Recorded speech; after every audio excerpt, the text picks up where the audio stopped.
Madame, Monsieur, bonjour, je suis ravie de vous retrouver pour une nouvelle semaine de JT préparée par la rédaction du groupe Revue Fiduciaire. Et découvrons tout de suite les titres de ce lundi 1er février.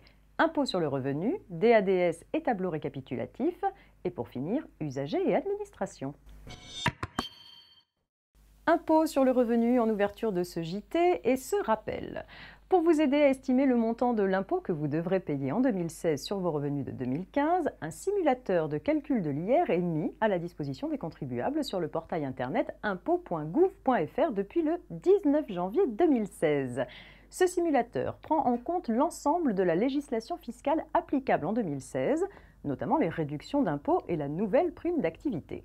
Il indique également le revenu fiscal de référence qui permet au contribuable de respecter ses obligations de déclaration et de paiement de son impôt. Ainsi, si le revenu fiscal de référence de 2014 figurant sur l'avis d'imposition 2015 est supérieur à 40 000 €, les revenus de 2015 sont à déclarer en ligne dès 2016, sauf si le contribuable est dans l'impossibilité de télédéclarer ses revenus à son domicile. Et au-dessus de 10 000 € d'impôt sur le revenu à régler en 2016, la cotisation d'impôt devra être payée en ligne. Il en sera de même pour les impôts locaux de 2016.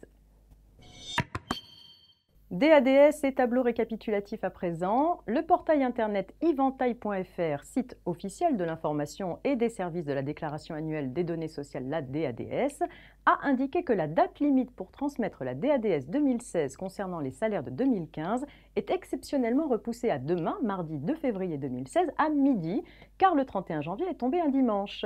Ce report de délai concerne tous les types de transmission de DADS, mais également le tableau récapitulatif annuel des cotisations sociales 2015, ainsi qu'éventuellement le versement régularisateur de l'employeur. Et on termine avec un point sur les relations entre usagers et administration. Depuis le 1er janvier 2016, un code s'applique aux relations entre les administrés personnes physiques et l'administration. Ce code rassemble les règles de procédure non contentieuse à respecter dans ces relations ordinaires avec l'administration. Les dispositions du code régissent les échanges entre le public et l'administration, les règles de forme et les conditions d'application des actes administratifs, ainsi que les modalités d'accès aux documents administratifs. Il reprend les principales dispositions des grandes lois sur les droits des usagers, notamment sur le droit à communication des documents administratifs, sur la motivation des décisions individuelles et sur les grands principes régissant les relations entre le public et l'administration. Il intègre aussi les réformes les plus récentes concernant le silence de l'administration valant acceptation, le droit prochain des usagers de saisir l'administration par voie électronique et les échanges de données entre administrations. C'est la fin de cette édition. Très bon début de semaine à tous et à demain.